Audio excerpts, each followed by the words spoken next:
नागपंचमीच्या तुम्हा सगळ्यांना खूप खूप शुभेच्छा।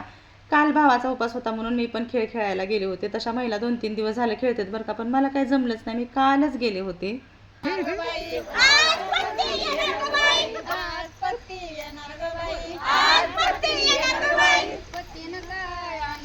हे आमच्या गावातलं फेमस कॅरेक्टर आहे बरं का, रतन मावशी। प्रत्येक वर्षी अशी वेगवेगळी वेशभूषा करून ते कार्यक्रमाची अजूनच मजा वाढवत असतात।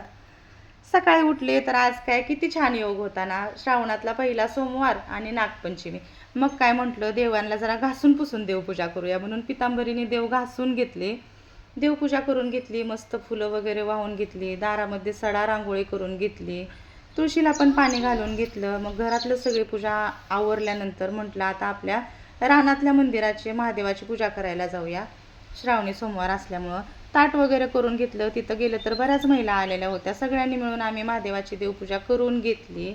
आज शिवमूठ तांदळाची होती त्यामुळे तांदळाची शिवमूठ वगैरे वाहून घेतली, सगळ्या मैत्रिणींनी मिळून सगळ्या बायकांनी मिळून आम्ही आरती पण करून घेतली। तर आजसाठी एवढंच, भेटूया नंतर नेक्स्ट व्हिडिओमध्ये। व्हिडिओ आवडला असेल तर लाईक शेअर सबस्क्राईब नक्की करा। बाय।